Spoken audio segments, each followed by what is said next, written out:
রামায়ণ হিন্দু ধর্মের অন্যতম মহান শাস্ত্র।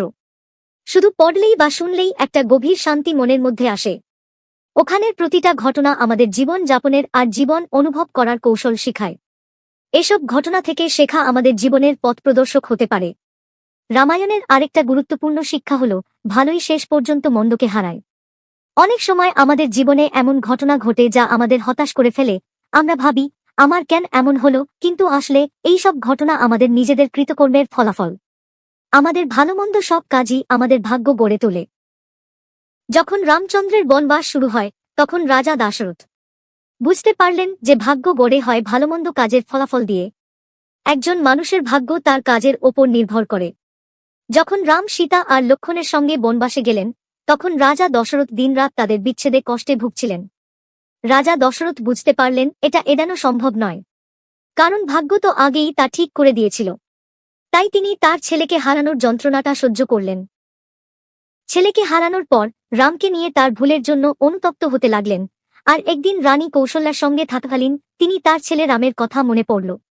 দুঃখ আর বিচ্ছেদের যন্ত্রণায় সে ভেঙে পড়েছিল। সে স্মরণ করল নিজের যুবককালে শ্রাবণ কুমারের হত্যাকাণ্ড, যিনি তার বয়স্ক আর অন্ধ পিতামাতার একমাত্র আশ্রয় ছিলেন। শ্রাবণের মৃত্যুর পর তার পিতামাতারাও যন্ত্রণায় মারা গিয়েছিলেন। মরার সময় তাদের ঠোঁট থেকে একটি মাত্র কণ্ঠ উচ্চারিত হয়েছিল, হে রাজা দশরথ, যেভাবে আমরা আমাদের পুত্রের ক্ষতির যন্ত্রণায় মরছি, ঈশ্বর তেমনি একদিন তোমাকেও তোমার পুত্রের ক্ষতির জন্য সেই একই যন্ত্রণা দান করুন। তাই আজকের দিনটা সেই অভিশাপের ফলাফল যা তার ওপরেছে।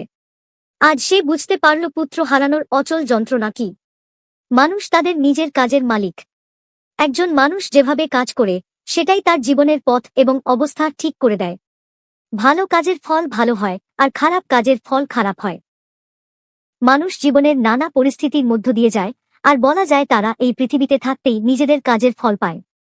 তাই আমাদের সব সময় ভালো কাজ করা উচিত। আমাদের কাজের ফল শুধু ঈশ্বরই দেন, আর জন্ম থেকে মৃত্যু পর্যন্ত আমরা এখানেই তার পরিণতি ভোগ করি। কোথাও যাওয়ার দরকার নেই। কর্মের কোনো কাগজপত্র নেই, কোনো বই নেই।